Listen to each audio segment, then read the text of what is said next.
again for another episode of Outdoors People.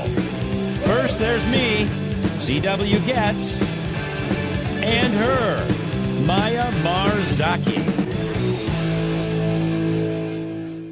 Good evening. It's Wednesday, April 2nd, 2025. We've got a kind of a nippy. It says 52 degrees, but I don't know, man. I'm not sure about that. I stuck my head out the door a little earlier and I'm thinking, man, it's cold.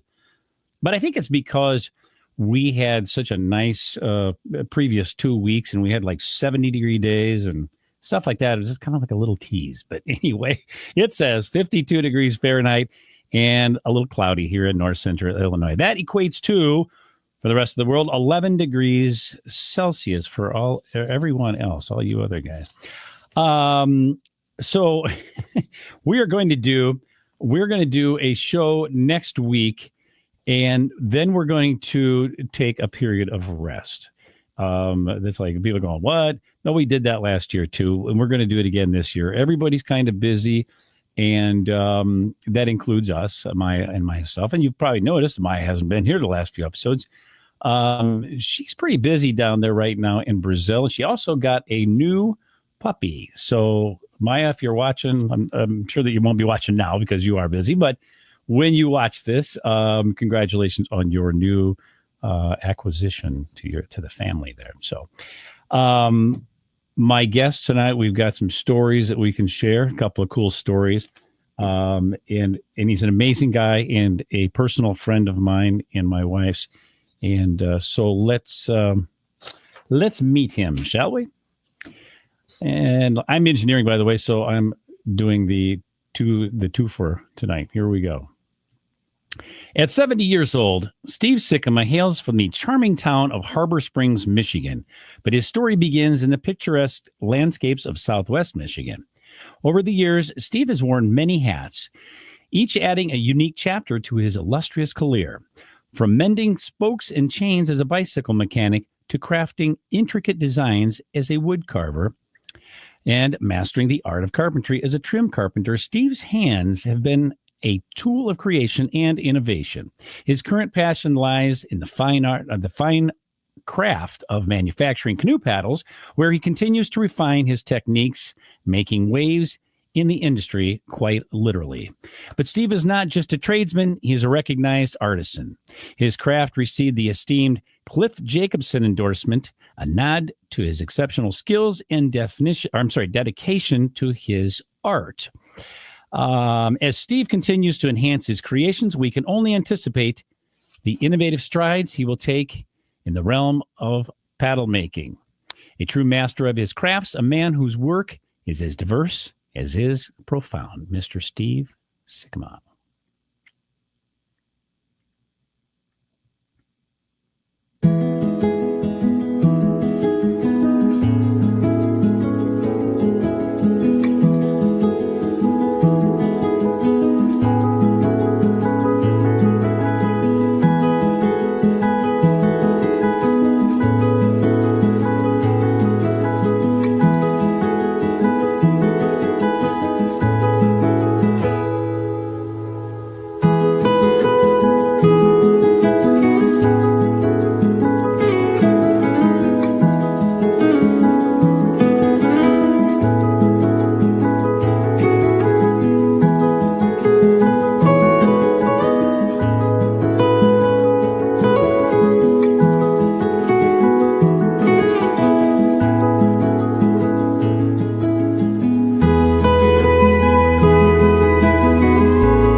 And with that, welcome to the show, Steve. Hey, CW, thanks for having me on. You're welcome. With that introduction, I'd kind of like to meet this guy because I'm telling you.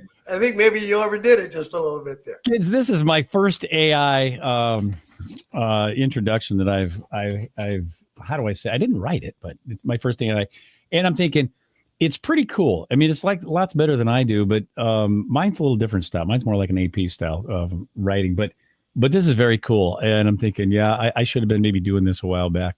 But all those things are true, you know? Yeah, I mean, you're an amazing guy. And like I said, a friend of mine, a personal friend of mine, as is your wife, Sue. Yeah. And yeah, you build some really amazing paddles. And I guess let's just start off there. I mean, with regard to your background, I mean, how did you come to manufacturing canoe paddles? Well, the introduction talked about my work history as a bicycle mechanic and a wood carver. I have spent the last, I retired in 2020 from 16 years of working for a high-end builder here in Harbor Springs. We built some amazing homes with some really fine detail work. And I was fortunate enough to be in the shop to do some of that detail stuff. We did a lot of curved trim. We would do domed ceilings, just some really incredible stuff. I have built 3 kayaks, 1 canoe. I learned a lot from helping a friend of mine build a 40-foot tri-hull sailboat. And so that is kind of the background that led me to paddles. And I've been paddling for 34 years, I guess. And that's kind of what got me to where I am. Yeah, it's kind of cool. I mean, that's quite a little story, though. I mean, there's some steps there in different directions, and all of a sudden he comes out with a canoe. Okay, yeah. So in your first canoe paddles, I mean, were they like what you're building now, or what motivated you to create your own canoe paddle, your own design? Being a paddler for a lot of years, I've used a lot of different paddles, and I got to the point where I thought I could build a paddle that was more satisfying than what I could buy. Okay. And so that's kind of what got me into seeing what I could do. So, and I hope I'm not getting ahead of myself, because I do have a list of questions here. But for example, you said better than what you could buy. And what do you mean by bad? Like, what different things would make, what weren't you finding that you wanted? Let's say it that way. I think what it gets down to is I wasn't finding a complete paddle, if that makes sense. Yeah. Okay. One paddle might have one feature that I would like. Another paddle would have another feature that I would like. A feature. Give me us an example. A grip might feel good, or the shaft might feel good, or it might be a certain weight. Okay. That sort of thing. Okay. When I started paddling, I wasn't that serious about my canoe paddle. Okay. As a matter of fact, when I started out with a bentshaft paddle, I held it backwards. Is that right? Wow. Oh, yeah, absolutely. Wow. Jimi Hendrix now confesses this was not a left-handed guitar. I love it. Exactly right. Yeah. So I had to learn a lot through the years.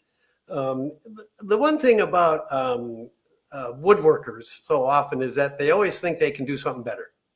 Okay. We always think we can improve on something. And I think that was probably the impetus for, this paddle is pretty nice, but maybe I could do better.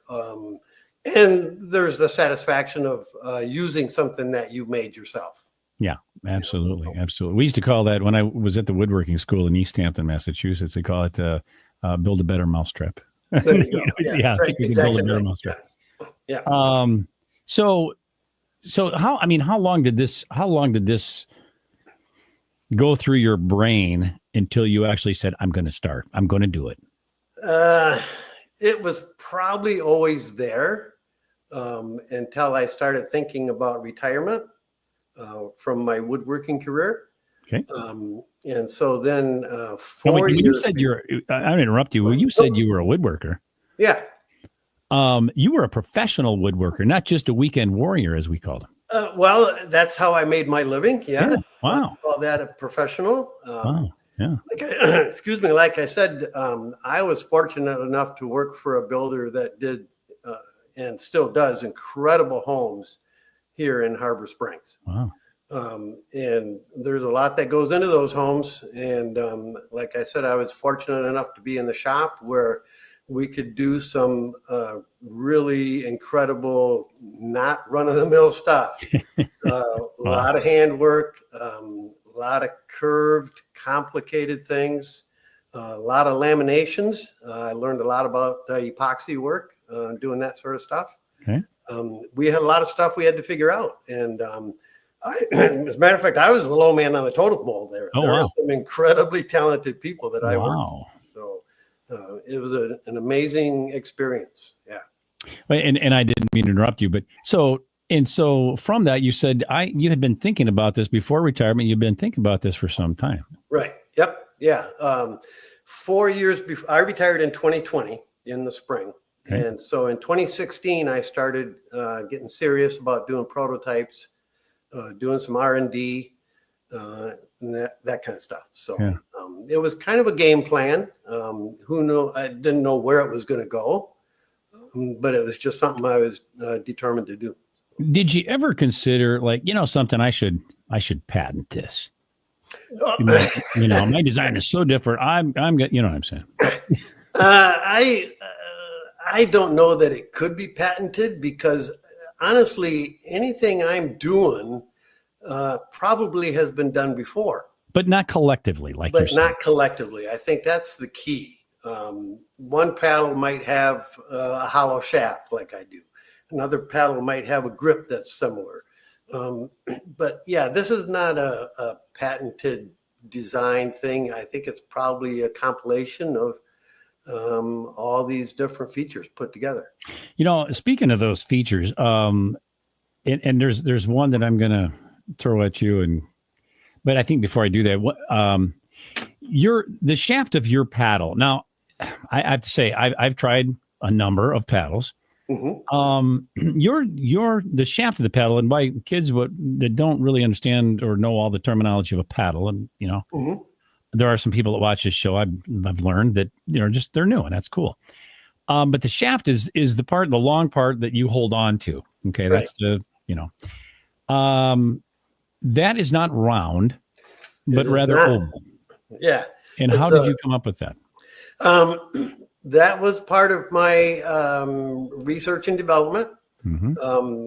Trying different things. And it was really important to me to have the shaft and the grip feel good in the hand. Okay. So the shaft on my paddles is quite large. It's 1.25 inches by 1.125 inches. And why did you do that? I did that so that it feels good in your hand, it relaxes your hand, and it reduces the stress. That's because something larger is easier to. Is that what it's easier to hold on? It fits the natural curve of your hand, and so that reduces, like I said, the stress. And it just it's kind of an esoteric thing, but it just feels natural. And yours are how big now? Diameter? 1.25 inches by 1.125 inches. 1.25 by 1.125 inches. And most paddles then are what diameter? They're usually round, and they might be, I guess I've never measured them, but they might be 1 inch. Okay. Something like that. And quite a difference. And, people say, oh, really? Well, how do you notice that? Well, I can tell you as a drummer, mm-hmm. that when you change just one little size in drumsticks, and I think those were in 30 seconds of an inch. Okay. Difference in diameter. What a difference. And it really does make a difference, especially if you're used to something particular. Right. The other thing I notice about your paddles is you don't make, and there are a number of things, but you don't make a straight shaft paddle. That's correct. And first, before we go there, you make a bench shaft paddle. Now explain what's the deal? Bench shaft. What does that mean? All right, let me grab a sample here. Yeah, there you go. That works. You came with props. I love that. Yeah. Okay, so if I can get the camera angle here. Okay, so that's a bench shaft. Okay, you can see how it's not straight. Right. This particular paddle is an 11-degree bend. Okay. So you want me to go into the idea behind a bench shaft? Absolutely. Absolutely. Let's we're hear going to it. stand up here. Okay. And so when you are in the power phase of your stroke, you can see here that the blade is vertical in the water. Okay. So I'm paddling like this. What that does is it the blade is vertical, so all the effort you're putting into it is moving the boat. In a straight shaft paddle, at that point, you're already starting to lift water, which is driving the bow of the boat down, and you're not being very efficient. That's what a bent shaft paddle is all about. In that power phase of your stroke, it's a shorter stroke, right about up to your hip. That blade is vertical in the water, and everything is being transmitted to moving the boat. And So that's a more efficient, makes your stroke more efficient in that way. It makes your stroke more efficient. Right. Mm-hmm. Exactly right. Yeah, that's interesting. And so that's why basically you're like, hey, I'm not going to build straight shafts, and you're not doing whitewater paddles. I am not making a whitewater paddle. But absolutely you don't need not. Straight shaft. Yeah, well, that makes sense. The straight shaft or the bent shaft paddles started about in the mid 70s, early 70s, mid 1970s, by the canoe racers. Okay. Couple of guys now this is the story I've been told. Okay, so I don't have any documentation for this, but basically they figured out that if you do a bent shaft paddle, in those days they were doing about a 14 degree. This paddle I have in my hand is 11 degree. Anyway, 11. Okay. They figured out it was more efficient. They would have a high cadence. They're paddling about 60 strokes a minute, and they're switching sides every few strokes. Oh, okay. Okay. So no corrective strokes with this. Okay. They were all concerned with going forward and going fast. And so they would show up to these races with these bent shaft paddles that they made, and people were just laughing at them. So they started winning races. Okay, so I love it. I mean, the joke was, hey, somebody rode over your paddle because it's bent. Yeah, because you wonder how that ever occurred in the first place, right? Yeah, exactly right. But they started winning all the races. So, wow. Everybody went to a bent shaft paddle. I'm surprised they didn't make that illegal at some point, because that's usually what happens when somebody comes up with a cool idea. Yeah, sure. And there are certain paddling events that have certain rules where it can only be a bent shaft at a certain angle, or some of the I think I just read that some of the Hawaiian races, like the dragon boats and stuff, okay, they're not allowed to use bent shaft paddle. Oh, really? Yeah, and it's just the class that you're in, okay, so that everybody's equal, that kind of thing. There's a lot of paddling going on there in those dragon boats. I've had a guess. It was again, like wow. Yeah, that's amazing. Those guys are incredible athletes. So. Yeah, absolutely. Yeah. Tell us that's where the bent shaft comes from. Okay, well, I appreciate that, and I didn't even know that, so that's good. And I've been paddling for a number of years. So tell us each of the special details with regard to your paddles. Tell us these big features that we've been kind of alluding to. Well, the one of the first features that people notice is the weight. My paddles weigh between 16 and 17 ounces, which is pretty light for a wooden paddle. Yeah, absolutely. I do a hollow shaft, which saves some weight. You saw that in the video. I was hollowing out the shaft on that router table. Mm-hmm. So I'm saving some weight there. We talked about the ergonomics already with the shaft being oval. Mm-hmm. A big part of the features of my paddles is the grip. This again is very ergonomically designed to fit your hand. It feels really comfortable in your hand. It fills your hand naturally. I spend about 2 hours a piece on the grips on these paddles. You know what, Steve? My wife bought one of your paddles, as you know. I do know that. And I'm telling you, there's a little story I'll tell everybody a little later, but I can tell you that grip is the most comfortable grip you will ever find on a canoe paddle. I appreciate that. A big part of my prototypes was developing the grip that I was finally happy with. Yeah, absolutely. It's been through. One of my paddles early on, I took up to the Boundary Waters. That was where I did a lot of my testing. I had that paddle in my hand for about 3 minutes, and I put it back in the bottom of the boat and never touched it again. Wow! Just because I knew right away that it wasn't right. So, that was kind of the process I went through. So. That's interesting. A couple of the other features that I want to point out, if I can do that. This is really hard to see, but it has what's called a dihedral power face. So it's thicker in the center than it is out on the edges. Oh, so wow. The power face has a shape kind of like this. Let's see that again. See if you can put that up there, the camera. I Again. wonder if you can see that. I think It's so. really hard to see, isn't it? A little bit, but I think I can see a little bit of it. Yeah, so it's a little thicker in the center there. It's thicker in the center, so it's got an angle like that. Yeah. And what that does is it allows the water to flow equally off each side of the blade. Interesting. And that reduces flutter. A lot of times when you're it's kind of like the crown of a road sheds the water, and it works in the same way, you're saying? Same way. Yep. And that reduces the flutter during the power phase of your stroke. A lot of flat blades will kind of vibrate in the water, and that helps to reduce that. Wow. Another feature I have is you can maybe see this red edge here. That's kind of my signature red color on the edge. That's a pigmented epoxy. And so that's the color runs all the way through, and it's kind of an edge guard. Cool.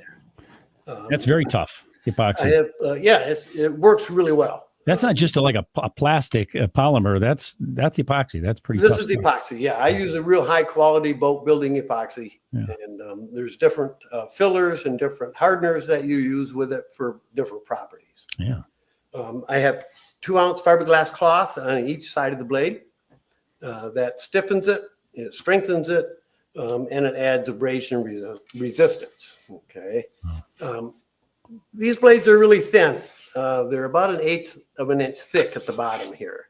I have a piece that runs at 90 degrees buried in the blade. Really? Yeah, and so that stiffens it this way, and it ties all of these strips together. So this is a laminated blade in both directions. Yes, it is. Yep. Wow. Yep. Cross lamination, I believe they call it, right? Yeah, that's like a cross lamination, exactly. Yeah.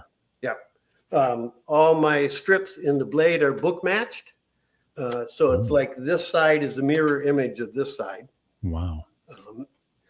I use Western red cedar in the blade and a little bit of Douglas fir and Sitka spruce. I'm just going to ask you that, what wood you're using. So basically, in this whole lamination process, and there's a couple of questions here. That lamination process adds strength, rigidity to your paddles instead of being a solid piece of wood. And you and I talked about this maybe a few weeks ago.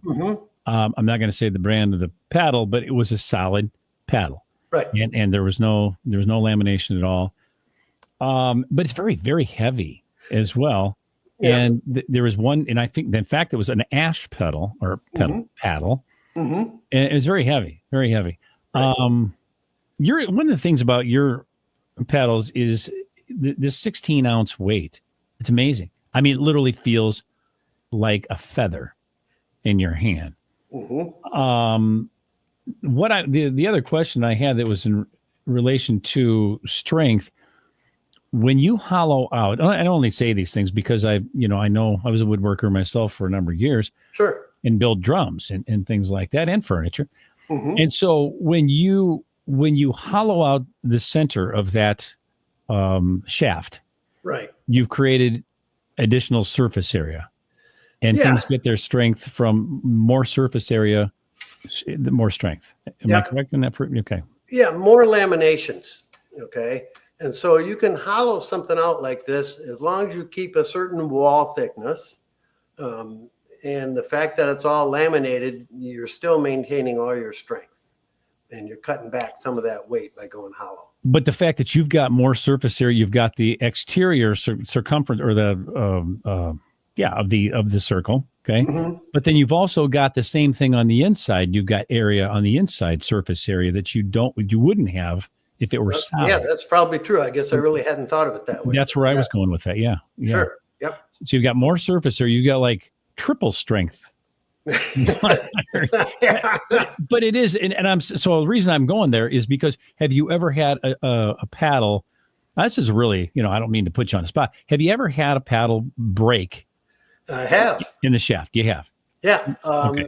part of my R&D was putting prototypes in the hands of my friends that would just try to abuse them. And they did. For that purpose. Okay. Yeah. Yeah. And so I have had a paddle break, a paddle or two. I put one in the vise myself to see what it would do. Wow. Just to break it on purpose and see where it was going to break, when it was going to break, and that kind of thing. And how difficult was it to break your paddle? It was a prototype, so I had to put a lot of force on it. Yeah, that's what I'm saying. Yeah, it wasn't an easy task, I'm sure. Not with what I'm. Yeah. Yeah, exactly right. So you can break these paddles. You can break any paddle. Sure.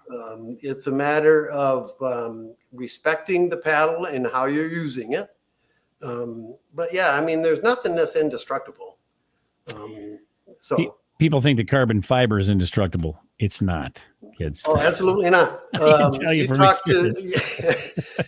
You talk to the serious racers, and they are breaking carbon fiber paddles all the time. Yes, they are. And they're using carbon fiber because of the weight savings. Yep. In my opinion. And what? There's another, and I'm not going to mention this company, but the carbon fiber paddles, same. Let's just say similar dimensions. What are we talking a difference in weight here? Yours being 16, the smallest. Yeah, there's carbon fiber paddles out there that are 8 ounces. Okay. A racing paddle. Yeah. They're generally, maybe in the 12-ounce range for like a recreational paddle. Do people use your paddles for racing? No, they don't. Okay. Because it's a hard thing for the racers to look at a 16-ounce paddle and think that it's going to be doing what they want it to do. Okay. And the racing paddles also have quite a different blade shape. Okay. Because they're doing, like I had said before, they're doing 60 strokes a minute. That's a real high cadence. Holy smoke. Oh, yeah. 60 per minute. That's 1 per second. A minute. Yeah. So that's a stroke a second. And to keep that up is tough. Oh, my goodness. Oh, it's real tough. So they need a little smaller blade area than what I've got on my paddles. But to the anyone who's not a racer, I mean, this thing is like the best thing since sliced bread. And I'm not making that up, kids. It really is. And I don't say that about stuff. I don't say that. And here, I'm a nobody, right? Cliff Jacobson says the same thing. And so, a lot of people that go, whatever Cliff says is, he's the god of the canoe world. I'm telling you. Cliff's a great guy. Yeah. Not only because he has given such praise to my paddles, but I truly appreciate him. The thing about Cliff is he says what he believes. Yeah, and he doesn't pull any punches, and he doesn't sugarcoat anything, and I love that about him. Yeah. Exactly right. And if he doesn't like something, he's not going to tear it down. He's just not going to talk about it. Yeah, basically, unless you get into politics, but that's a whole different thing. When did you first put one of your paddles in Cliff's hands or in Cliff's? That was in 2023 at the Quiet Adventure Symposium in Lansing, Michigan. Really? Yes. And Cliff was there and I was there. Cliff didn't know who I was. I knew who Cliff was because I had read all his books, learned an awfully lot from Cliff, from his books and presentations. And so at that show, I introduced myself mostly because I wanted to meet Cliff. And I think I told him, you know what, I've got a booth down there with some paddles, and if you get a chance, stop by. And he came by, and he came by a couple of times when I was busy with a customer. And he posted on Facebook what he thought about my paddles. And at the end of the show, when we were packing up, he said, Steve, I'm going to do what I can to put you on the map. That's cool. Because he was pretty impressed. And this was unsolicited. And it was just an amazing thing. So yeah, that's pretty. Now I have to tell you, I was at that show in 2020, and did I meet you there, or did I see you there? Did we see each other there at that show? Were you there yet? I was not there yet in 2020. Okay. Yeah. Because I mentioned you to Cliff. I mentioned your paddles to Cliff, and I don't know if that was at maybe Canoecopia or whatever. But I said, this guy, I think it was when I was next to you because I had a booth next to you. Yeah, And I yeah, remember we were. Yeah, what year was that? Do you remember? that would have been. That wasn't 2020. I don't think that was 20. No, that was not, because the show was canceled in 2020. Yeah, so that's it might right. have been 2022. Okay, 2022. 2021 went virtual, I think. Yeah, you're right. And matter of fact, we covered that. Yeah. Good memory, sir. Anyway, so I mentioned that I'm next to this gentleman who makes canoe paddles, and I said, "Man, I mean, Cliff, this stuff is like furniture. These like the drums I used to build, man. I mean, they're like really." And he's like, "Oh, wow," and that was it. Yeah. And then I don't think he realized that. And he probably forgot all about what I said. But then some years ago, like, wow, Yeah. and that's very cool. That some of the best things kind of sort of sneak in that way. Well, they do, and Cliff is really busy at those shows. He's got a huge fan base, I can't say enough about Cliff. He did me a world of good. Yeah, and I'm so happy because honestly, you're one hell of a craftsman and one hell of a nice guy too, and a straight shooter, and I love that about you. All the respect in the world. Going back to your just on the design of the pad, your slogan is "It's all about the balance." Did I quote you correctly? All right. Yeah. What does that mean? What is it? It's all about the balance. The main thing it has to do. I got to back up a little bit so I can demonstrate here. Yeah. Do what you need to do there. These paddles are actually physically balanced. Wow. So where you can see I'm holding this paddle is about where your lower hand is going to be holding the shaft of the paddle. Oh, really? Okay, so that's where you balance it from then. Okay. That's where I balance them from, where your lower hand is on the shaft. And what that does is it actually makes the paddle feel lighter when you're coming up out of the water. So because at that point, it's kind of a fulcrum, right? It's like a fulcrum. When you're coming up out of the water, because this is balanced, I've countered the weight of the blade by adding some weight to the grip. Wow. So what that does is it makes everything neutral, and because you're not swinging a heavy blade, it feels lighter weight. Wow. It's a little counterintuitive because I've added weight back to this hollow grip. Yeah.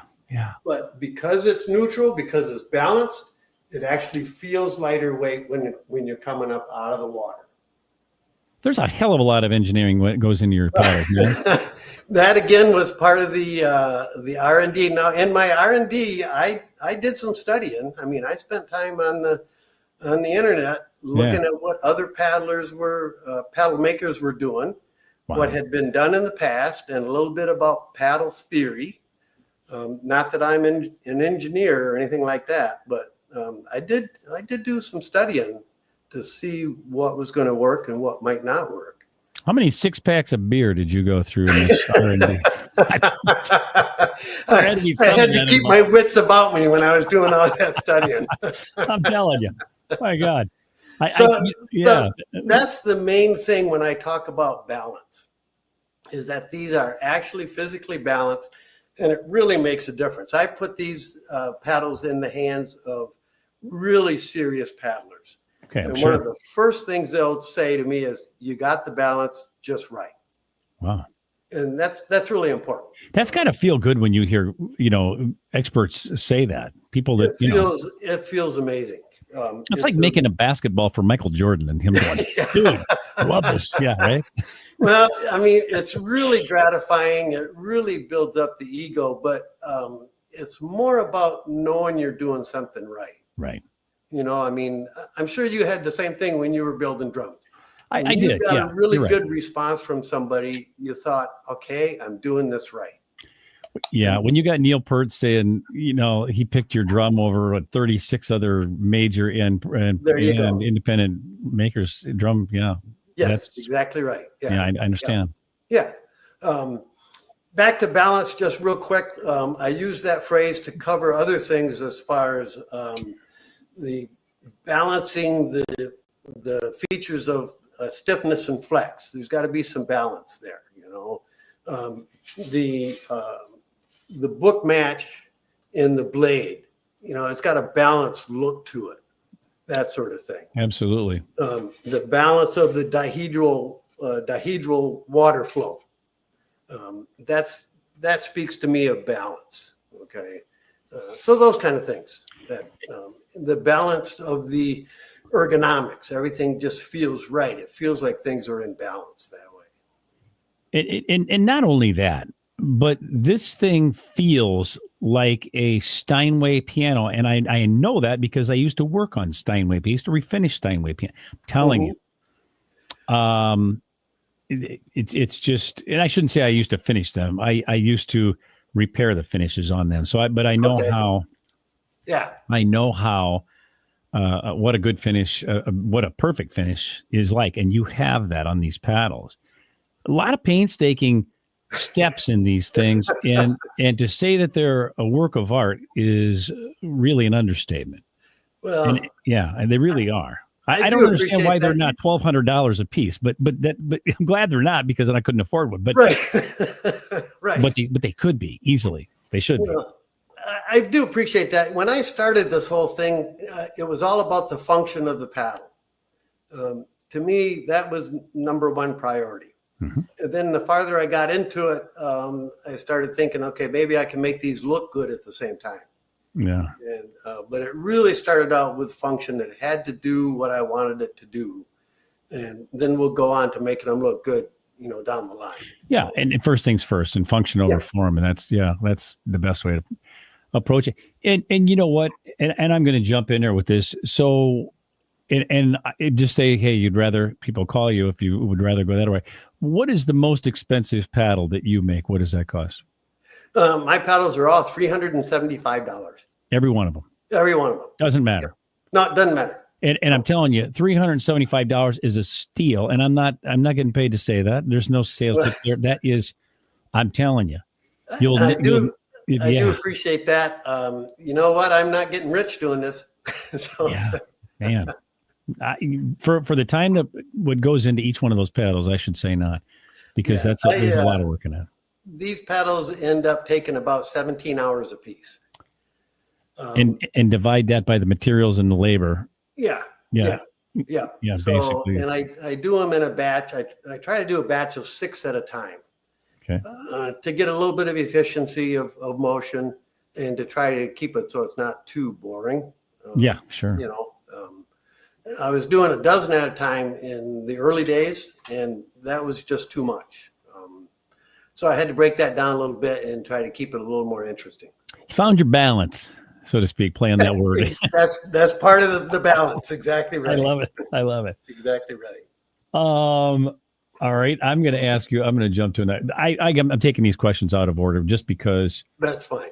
Yeah, I think, okay. So, who are your biggest customers, by the way? You know what? I love my customers. The ones that weigh the most. I'm talking just right. There's some real variety there too. There you go. I have got great customers and a real variety of customers. I was kind of looking at that the other day, and I do Canoecopia is my big show, of course, and I get young guys. A lot of my customers paddle the boundary waters. Okay. Okay. So they'll go for a week at a time, and they want a nice paddle. So I've got guys that are in their 20s and 30s that are making an investment in these paddles. I've got retired guys with disposable income that can buy anything they want, and they're buying my paddles.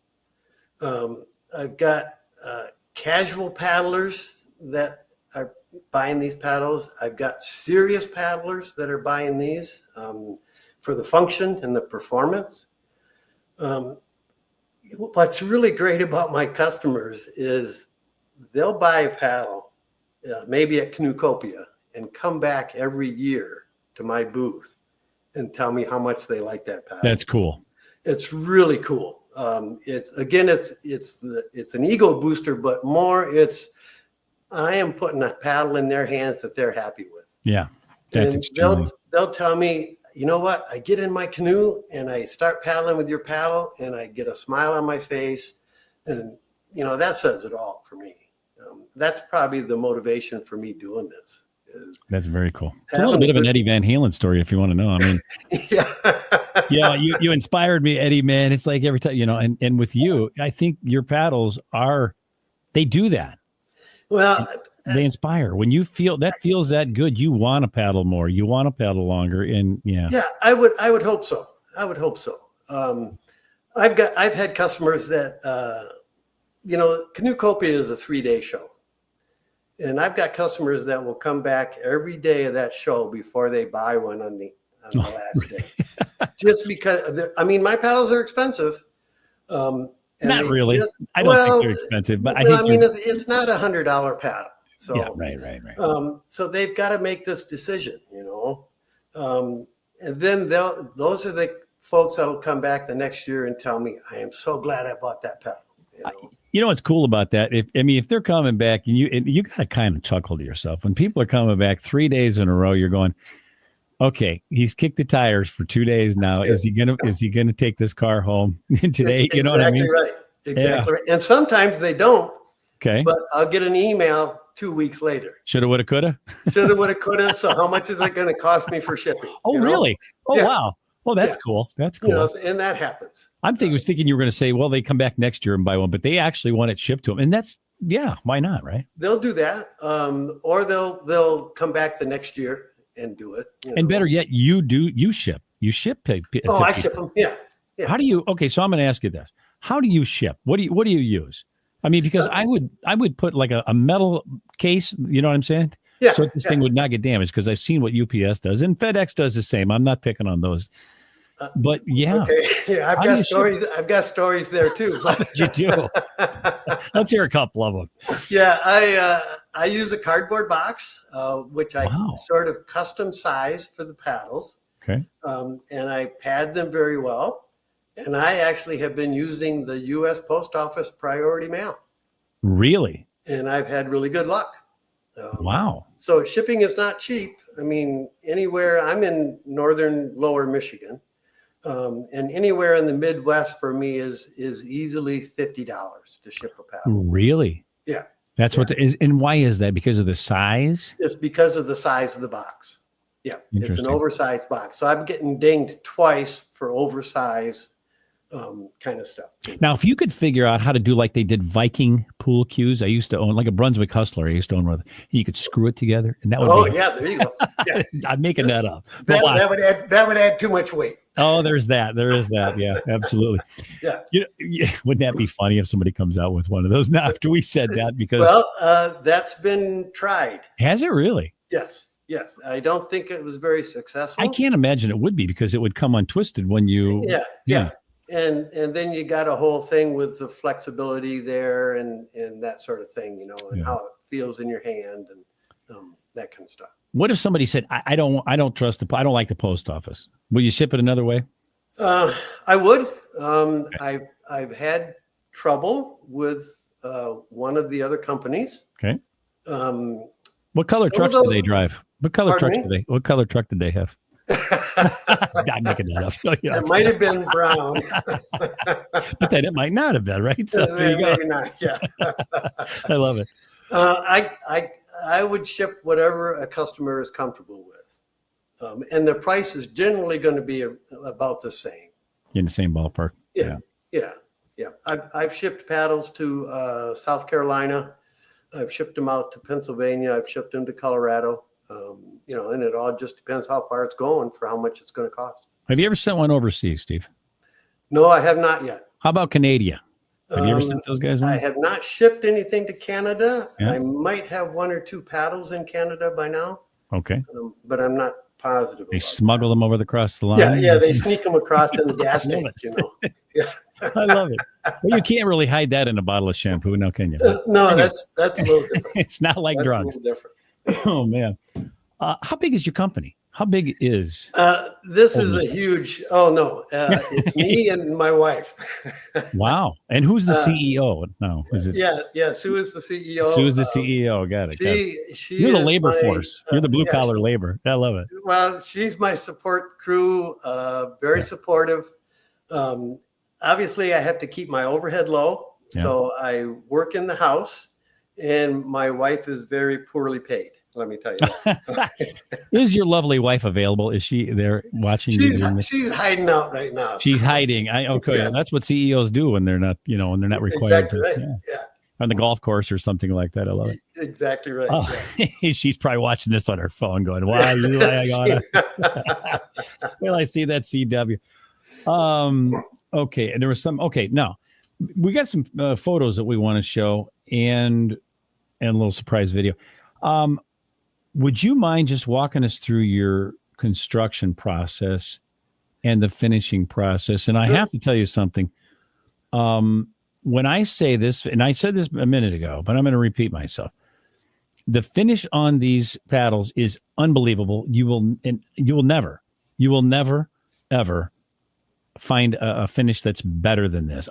You will never find one that's equal to it. Now I say that and people are going to go, "Oh, I'm going to copy him," and that's fine. But you will never. I have never, in all the years that I've been paddling, have never felt anything like this. And I'm kind of, I'm really afraid to use it. And if Mary will let me, because I've been known to smack and crack and beat up a few paddles in my life. In fact, I got one that's from a company, and I won't mention the name, in the basement, but it's a well-known paddle manufacturer. And they don't build them. I can tell you because I'm a woodworker. I can see how they're the lamination, the side like this next to one another. The glue joint failed.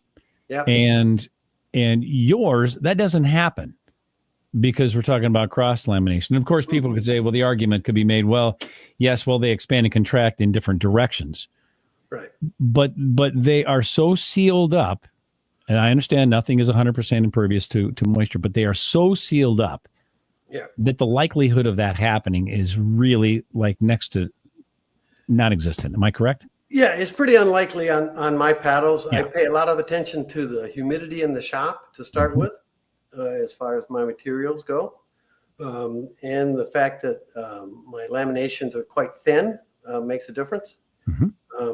I guess I would say this might be a good time to say that if that were to happen, yes, I stand behind my paddles 100%. You told me that when we bought my house. And that's really true. And what does that mean? What does that mean, Steve? I'm 10 years. I got your paddle 10 years and the damn thing broke. Oh man, there's no way this guy isn't Walmart. He's not going to stay behind you. What do you do? Or do you, You call me up and we'll make sure you weren't using it as a pry bar. There you go. That you were using it with a certain amount of respect.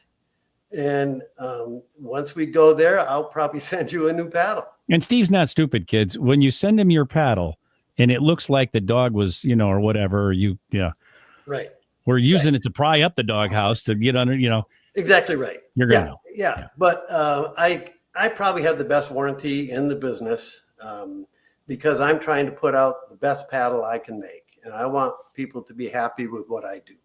Yeah. It basically is just it's my word that I will take care of you if you have a problem with your paddle.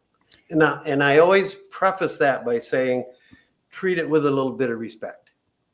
And that you shouldn't even have to tell people that, but some people they don't get that. I guess they were never taught that. I don't know. Some people are coming off of a 2.5 pound paddle that you can do anything to it that you want to. And they don't quite understand the difference. Okay. And so once we get that across, things are fine. Those aren't the ones you get at Farm and Fleet. I'm sorry. Those are the ones you get at Farm and Fleet.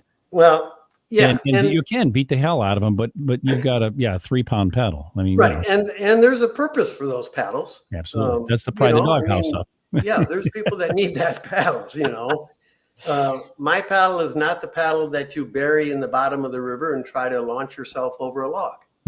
Yeah. Right. So, really? I mean, that was one of the tests we did, and then the paddle didn't survive. So really? Yeah. Wow. So these have been put through the test. Yeah, that's the ones on the canoe, the rental canoes that you do that with, man. There you go. Exactly right. Yeah. Big plastic ones. Yeah. That's funny. There was something I was just going to ask you, and it escaped me, and I didn't write it down here, my notes. But okay, I know what it was. start us from the square one. What kind of wood, when you walk in the shop, okay, I'm going to make another batch of paddles, 6 paddles. What's the first thing that happens? Okay, so the primary wood I use is Western red cedar. Okay. The shaft is all Western red cedar. The blade is mostly Western red, but it has some Douglas fir and some Sitka spruce. And for people that don't know, Western red cedar is used primarily for decks. Yeah, it's a really good outdoor wood. Yes. And that's one of the reasons it's so good in this kind of thing. The other thing is it's lightweight, its properties of flexibility, and its durability, because it is an outdoor wood. Now, obviously, mine are completely sealed, but that's why I use Western red cedar. I mean, Steve, is if I'm not mistaken, there is a small movement in service with that wood as well, correct? Well, pardon me. A movement in service, expansion and contraction is relatively small with that. Yes. Yes. Yep. Yeah. And you have to control that. And so because it moves very little, it's a really good wood to have in this situation. And the other thing about Western red, I don't know how well this shows up, but all this color variation here and all this color variation in the blade, this is all Western red cedar with no stain. Western red cedar has all this color variation. All natural, kids, like an organic paddle. Yes. Yeah. Right. Yeah. Yeah. So when I start my process, I'll mill a whole bunch of strips for the blade. Okay. Or for the shaft here. So they're all milled the same size. They're 3/16 of an inch thick, and they're an inch and 5/16 wide. So that's my starting material. Okay. And so I'll have enough of those. I'll have 200, 300 of those strips. Wow. I weigh each one of those strips because it makes a difference where in this lamination it goes. Oh, wow. So I want a lighter weight strip on the back side of the paddle because it runs all the way through. Now you can't see it on the blade because the blade is glued to it, but so I place these according to their weight and their color because I'm trying to keep the weight as light as I can.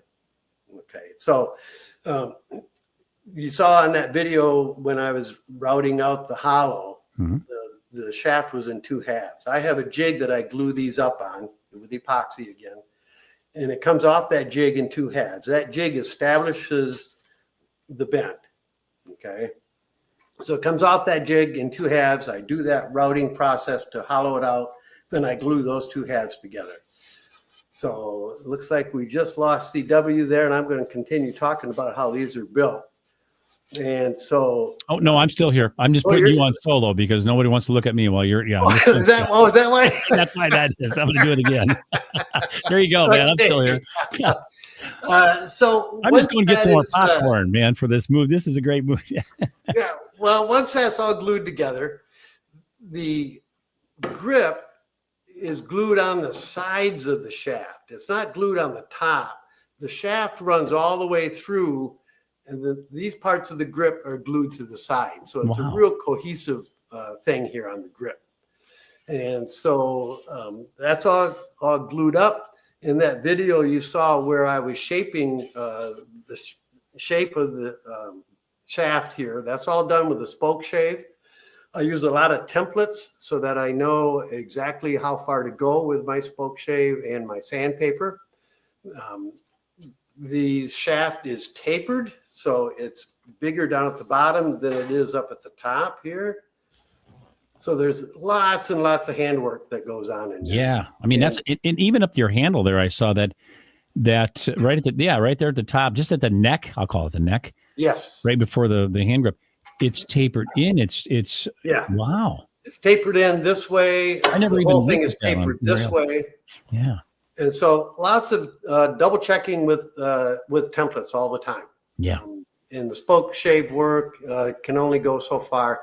You know, you just can't do this with a router because it's an oval to begin with. Everything is tapered, and so it just has to be done by hand. Yeah. I haven't come up with another way to do it. So. Well, if it works, don't fix it, right? Exactly right. Yeah, exactly right. The blade, these strips are, again, I weigh everything so I know where it goes in the blade. my center strips, I want to be lighter weight than the outside ones because there's more wood here. So anytime I can save weight, that's what I'm trying to do. Oh, yeah. But I'm also paying attention to the color to make it look good. So you're looking at both aspects of it then when you're looking at aesthetics as well as function. Yeah. I've gotten to the point where I have to think about the aesthetics as I'm building it. So then these are all glued together. Early on in the process, I get that spline buried inside there.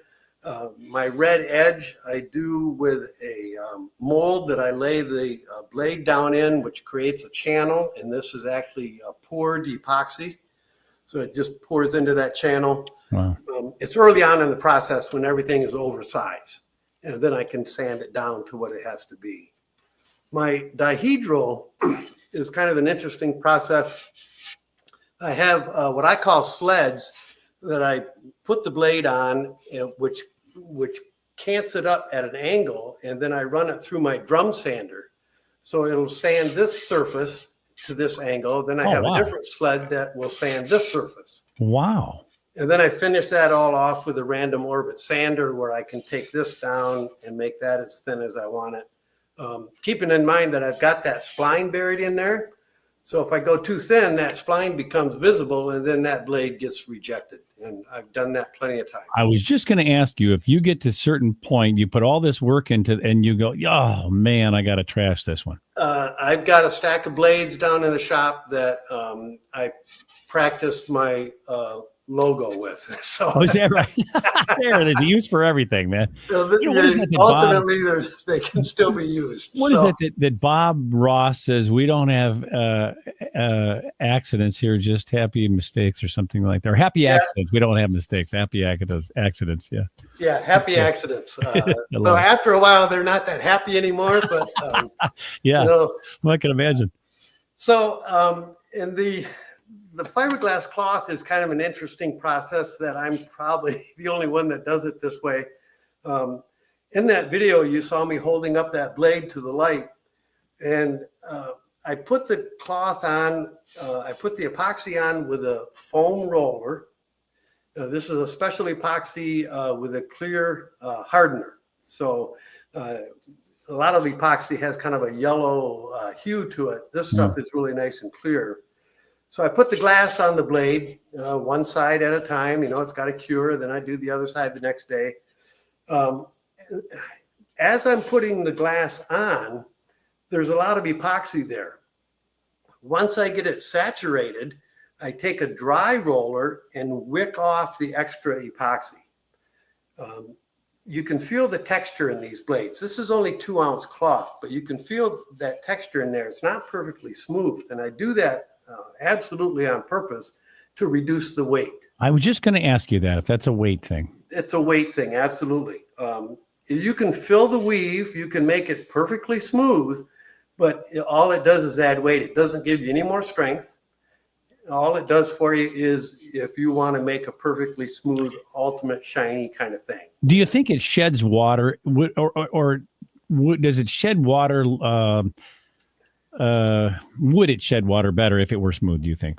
I don't know about that. Okay. That's one thing I haven't checked into. Even if it did, I probably wouldn't do that because of the weight. And you're not using them for racing paddles, so it's not like it's critical or crucial. And yeah. Right. Yeah. Right. There are some theories out there with racing sailboats.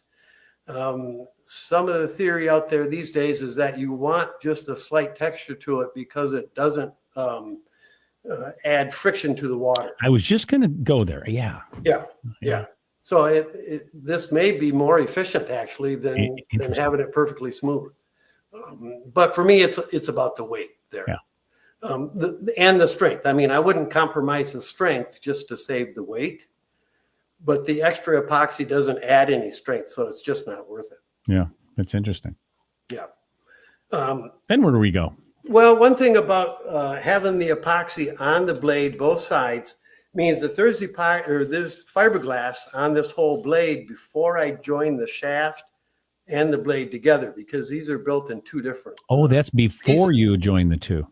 It's before I join the two, but when I do go ahead and join these together, I have a jig where I route this area of the blade. I route that fiberglass out. Interesting. So I've got wood to wood joint here with the shaft and the blade, because I don't want to glue the shaft to the fiberglass. Yeah. Yeah. Because then you've got a delamination possibility there, because there's a lot of stress going on right in this area of the blade. So that's a wood to wood joint. That's it looks like a one piece. I mean, it really does. You can't even see any evidence of a joint there. I'm pretty fussy. So yeah, it shows. There's other words that have been used for that, but yeah. Well, it shows that you pay attention to, a great deal of attention to detail in this thing. So what happens then? Once you get those two joined, you glue those up. Okay.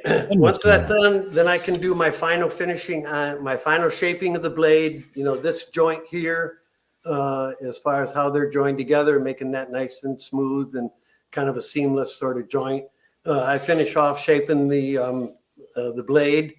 Of course, when I glue these together, the shaft is totally finished already. Okay. So once these get glued together, then I coat the shaft with 2 coats of epoxy. Again, I'm using that special clear epoxy. The first coat is put on with a brush, and then it's sanded. And the second coat, I hand rub it, because I'm starting to achieve that nice smooth finish that I get. That's what we call a Piani finish. The Piani, there you go, the Piani finish. Yeah, I stole that, of course, from the Beverly Hillbillies, but it's a beautiful finish. And so first time with a brush. First time with a brush on the epoxy, and then the second time I use a special applicator that I make out of a very fine white Scotch-Brite pad. Oh wow! And I dip the pad in the epoxy and I rub it on, and then I immediately rub it off. Yeah. And what that does is it fills all the little micro scratches. And like I said, I'm trying to start to achieve this really smooth finish. Yeah. At that point, I balance the paddle. So each paddle is individually balanced. I've got, a jig. I use a lot of jigs in my shop. So I will set it on there. I've got, you can see that plug there? Yeah. The center of the grip is hollow. Really? So I put it on this jig. I pour some epoxy into the grip, and I add some number 12 lead shot. I was just going to ask if there's some lead in there. Oh my God. There's some lead shot in there. Yeah. Wow. I feel bad about using lead. But nobody will ever see. Yeah. It's totally encapsulated in the epoxy. Yeah. So it's not out in the environment. Yeah. And so each paddle is balanced that way. Because the specific gravity or specific density of each piece of wood is different. There's no, it's exactly not like a uniform. Yeah. Yeah. And so this makes sense that you balance each one individually. Yep, individually. Wow. So I'll have paddles where I add almost nothing to it. I've got some paddles that take almost 2 ounces of lead. Wow. So I could make a 14-ounce paddle, but the balance is so important to me that it's worth doing. It's all, wait a minute, where did that go? It's all about the balance. There you go. So that really drives that home when you explain that process. But okay, I'm sorry.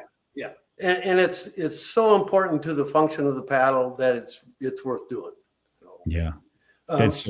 Then we can get to the finishing process. And I've got kind of a unique finish, I think. The blade is sprayed. I use a spar urethane. It's not a polyurethane. Polyurethanes are too brittle, in my opinion. A spar varnish is too soft. So there's a product out there that is a spar urethane, and that's what I use. It's a Helmsman's product. Wow. So I spray the blade. The blade gets 6 coats. Okay, and I spray a wet on wet process, which means I spray it. Once it's cured for about a half hour, I can spray another coat without any sags or anything like that. Yeah. And that eliminates the idea of having to sand between coats. So the shaft is done differently.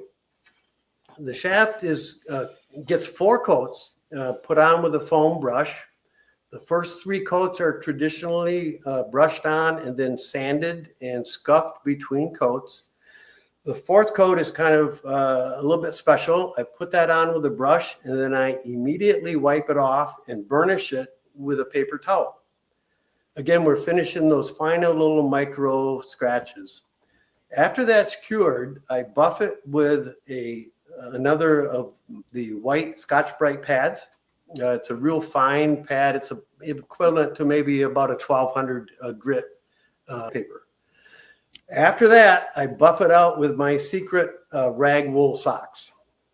Okay. Wow. And believe it or not, it actually makes a difference. I can see the finish change as I buff it out. And it's also my upper body workout for the day. So, wow. Twofer. Definitely a twofer. Yes, exactly right. And when you say rag wool, what does that mean? That means those heavy Campmore rag wool socks. The itchy ones. Used for hiking. I wear those all the time. And when I wear the heels out, they go down into the shop. I love it. I wash them first, so they're clean. So, I love it. Well, that probably, you would work better if you didn't wash them. Maybe they might work better. Yeah. So love it. So believe it or not, it does make a difference. Rag wool is fairly coarse. And so there's enough coarseness there to make a little bit of difference, and it kind of brings out the final glow in these paddles. Kind of a burnishing then a little bit, huh? It's a burnishing process. Yes, exactly right. You build up a little bit of heat, you've got a little bit of friction there, and surprisingly, it makes a difference. Yeah. Well, and then we've got a paddle. Then you've got a paddle. Yeah. That's it. Wow. Ready to go. And how many hours you said? I do put I don't know if you can see that. I put a serial number on each paddle. Oh, really? So I know cool. when I built the paddle. So if any issues were to come up, I can look it up, and I've got a record of all my customers. So if a guy loses his receipt, it's not over with. Here's the. Mm-hmm. Right. Oh, that's so cool. Is anybody else doing that? Is anybody else putting serial numbers on their paddles that you know of? Yeah, I think so. I guess I don't know for sure who is, but I think they do. Okay. I've never even heard of there's a lot of good paddles out there. Some of the big companies make great paddles. I just do mine a little differently. I've seen some really nice paddles, but I have to tell you, and of course, none of them are sponsoring this show, so I can say what I want. But I can tell you that I have grabbed other paddles off the shelf, so to speak, or off the hangers, and they don't feel. And when I say feel, the weight doesn't, and the balance doesn't feel, and the finish doesn't feel even close to what you're doing. And I mean even close. I'm not exaggerating when I say that. Well, I appreciate that.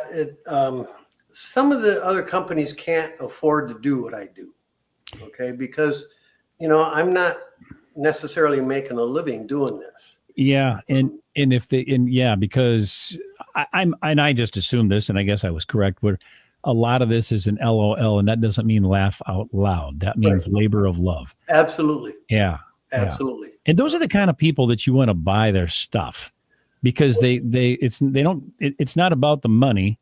Yeah, the guy needs to eat, you know, but it's really about his passion for what he's doing.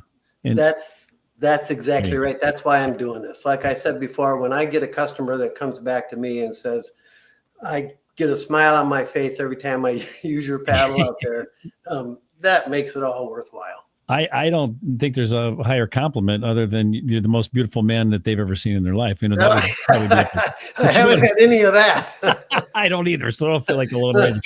Oh my God. Well, right, man. That is so cool. And I love the story. And I wanted, and I didn't say, hey, go tell us how you do your whole process so other people can copy it or steal it or whatever. But like you said, I don't think it's practical and feasible for most people to do that.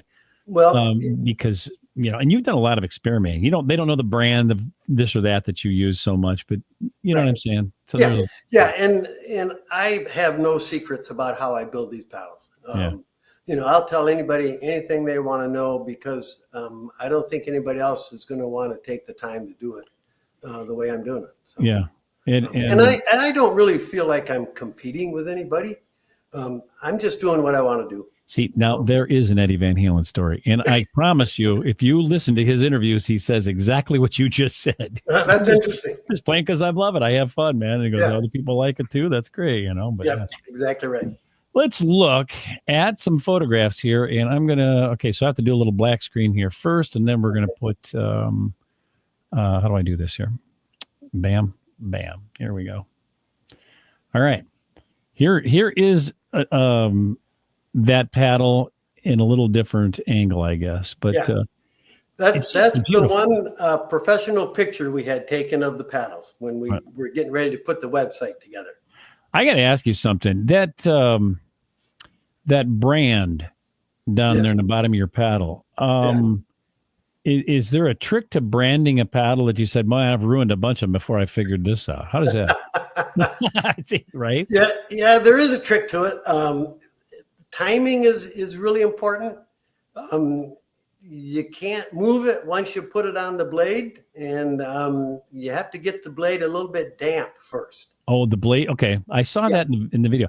But the thing is, then too, is not all woods, even though they're the same species, they're not exactly the same. So do you notice just a little variation on each one of the? You certainly do. You certainly do. Yep. It's very custom. I love that. I love that.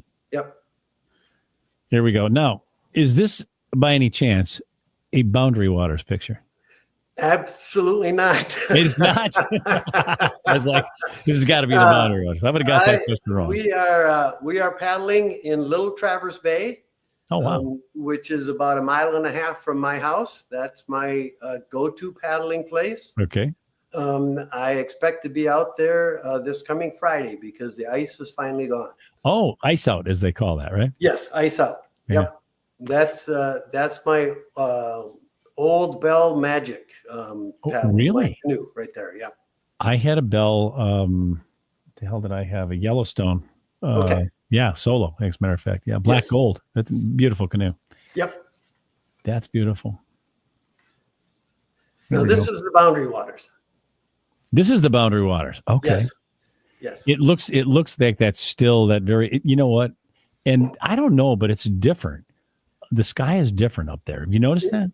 It is. It's an absolutely beautiful place. I go at least once a year, usually in the fall, late September, early October.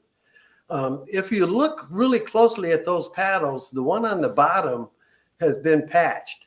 I do see a little bit of a... Yeah, those are 2 prototypes, and I broke a paddle out there. Okay.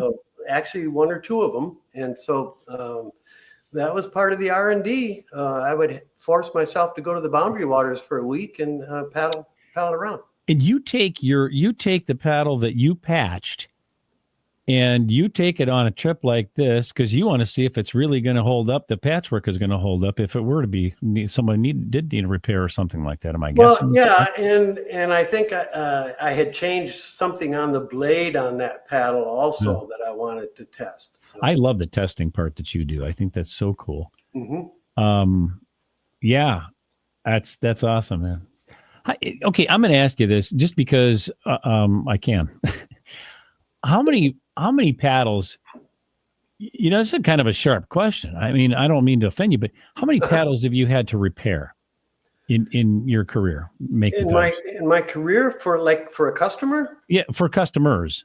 I have repaired 1 paddle that was heavily used prying off an aluminum gunnel. Okay. Wow. So I did some repair work on that. These are not made to pry off an aluminum gunnel, but I covered that paddle. Did you really? Oh, absolutely, for my customer. Yes. Wow. I've replaced 2 paddles that were broken. The ultimate testers on canoe paddles are Boy Scouts. Oh, really? Yeah, I'm sure, right? Yeah. Those guys will put anything to the test. And they just don't even know any better. They're not being stupid. They're not being stupid. They're young. They're strong. Yeah. These were Scout leaders, and so they were very heavily used. These are Scout leaders that did that kind of a damage to it. Yeah, young guys. I mean, they're in their 20s. Wow. Okay. So trip leaders, Okay. And so they were in some situations that really put the paddles to the test, and they did break, and I replaced them. Yeah. Wow. Again. Yeah. But I mean, less than 5. Less than 5. Yeah. And how many paddles would you say you've made totally? Well, I'm getting my calculator out here, man. I've sold almost We're doing some 200. math. Okay. Yeah, about 200 of my paddles are How out many there. percentage of that of 200? That's 0.0. That. Oh my gosh. Yeah, that's pretty small percentage. That's not even immeasurable. It's immeasurable. Is it? Yeah. It's not even. Yeah. Yeah. I mean, And my theory on that is for my positive customer relations, it's certainly worth it. yeah, absolutely. But wow. Yeah. That's impressive. Kids, if nothing else, he's got the best guarantee in the business, man. I love it. Look at this. The other thing about that is those young guys learn something. Oh yeah. About what a paddle should do and what it can do and what it maybe shouldn't do and how to take care of it. So. Did you yell at him or anything, Steve? Oh no, not at all. I would have yelled at him. I'd be No. I would have said, "What the hell are you thinking?" You know what I'm saying? Yeah. This is where I no, because this is at QAS. Yes, this is Yeah, QAS. I recognize that building because that's so cool. You can almost see the rabbits on the other side.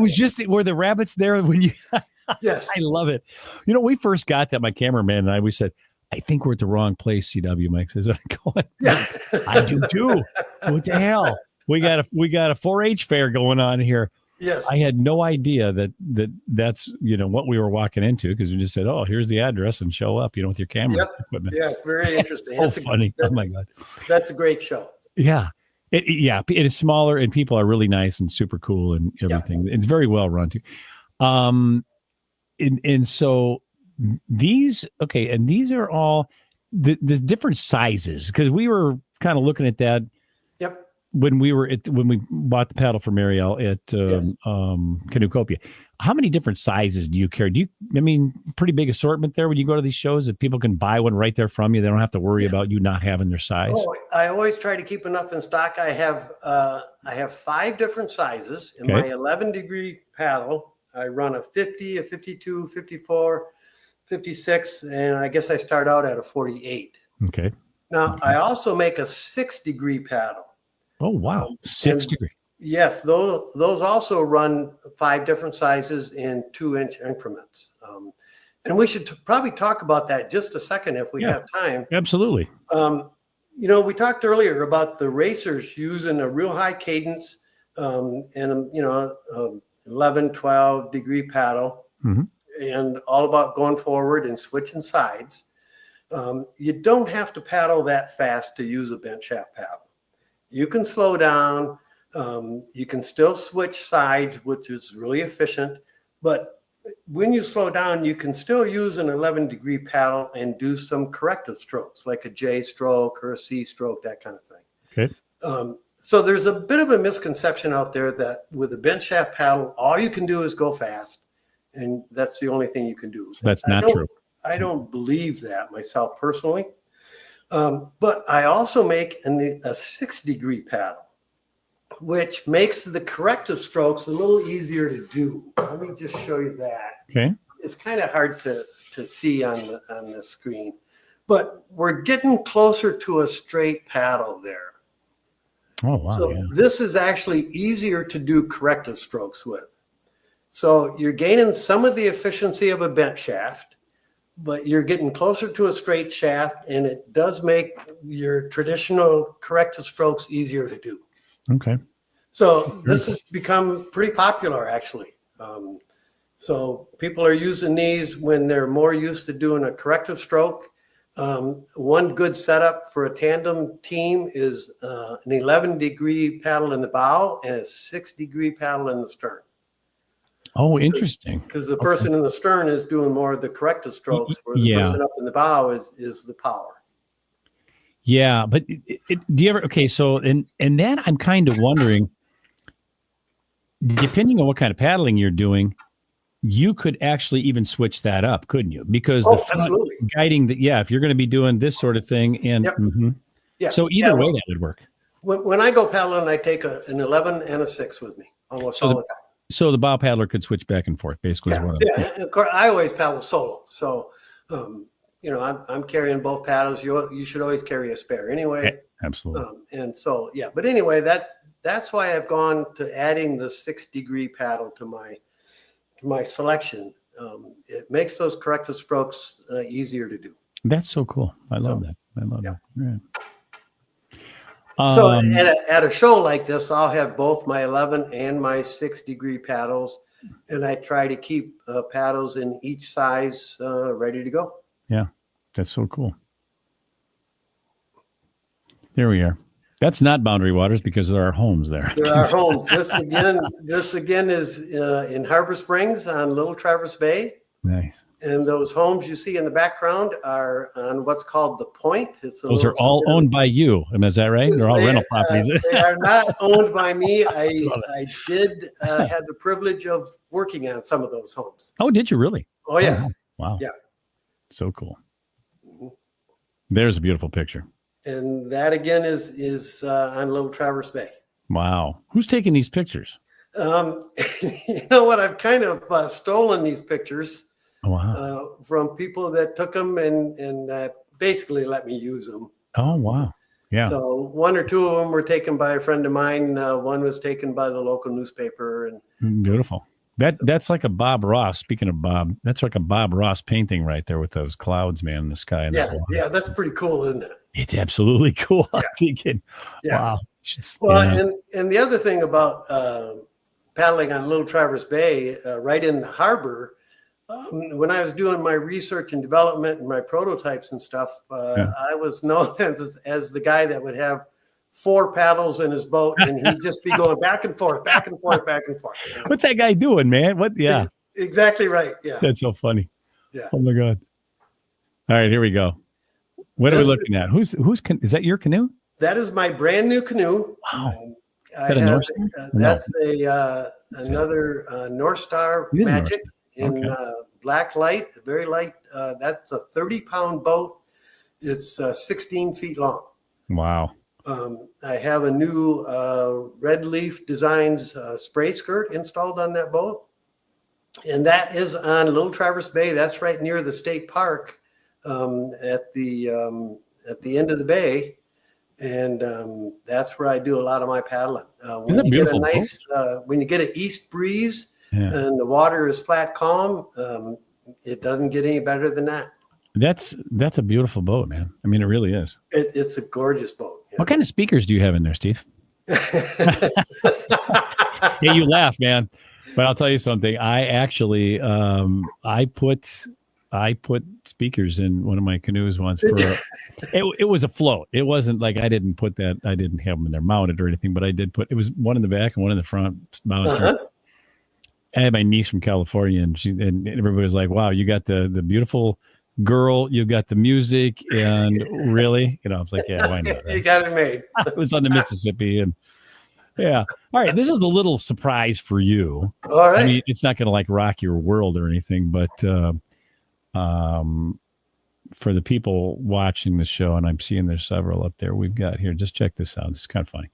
So tell us who you are and about your company. My name is Steve Sikkema. The company is Old Mustache Canoe Paddles. I make a lightweight bentshaft canoe paddle. And what's new for 2024? Well, the last couple of years I've been adding a 6-degree bend. Most of my paddles are 11-degree bend. I've added a 6-degree bend as kind of a compromise between a straight and an 11-degree bend. Well, that's very cool, and congratulations, because it's a piece of art. Thank you very much. And I have a great show, and thank you for your time. All right, it's going great. Thank you, Maya. Good to meet you. See, she knew it was a piece of art. And the funny part is, I little confession here. I think we came to you a total of, we did something in 2021. I didn't dig that up, but that was cool. There was another, we did a little interview on when you were right next to me in the booth there.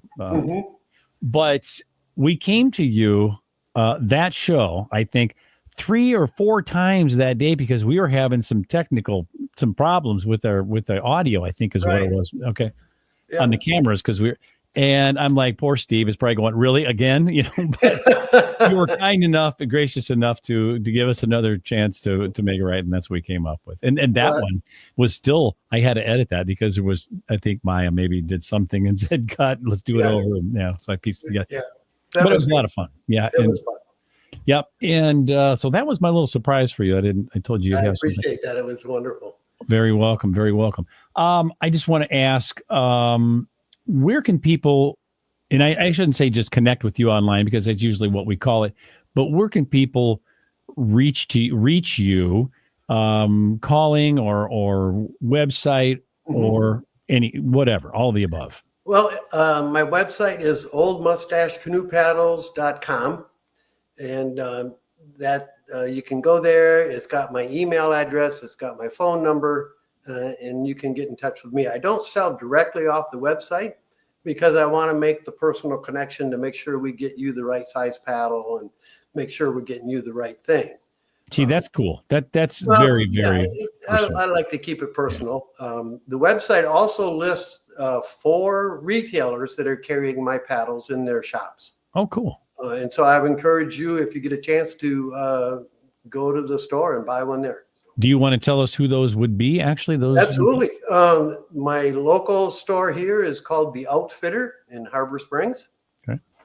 I have paddles at the Power of Water in Lansing, Michigan. I have paddles at Rutabaga in Madison, Wisconsin. And excuse me, I have paddles at Paragus in Ely, Minnesota. Paragus Northwoods. Are you in the catalog too? Because I am in the online catalog at Paragus. Okay, not the paper catalog, but the online. Not the paper catalog, and there's a whole story there. But it's because of how we price the paddles. Oh, interesting. Yeah. I Yeah. think it's cool that they're still doing a paper catalog, to be honest with you. Yeah, they are doing a great paper catalog. Because I don't think anywhere else is doing that anymore, are they? Right. Or most places, but yeah. Paragus has been great for me. They're they're on the Boundary Waters. And those guys are strong believers in my paddles, and they promote them, and they sell a number of paddles. That's very cool. And the guys up there, I use those guys for Outfitter when I go to the Boundary Waters, Neely. Yeah. Great guys. Absolutely great guys. Yeah.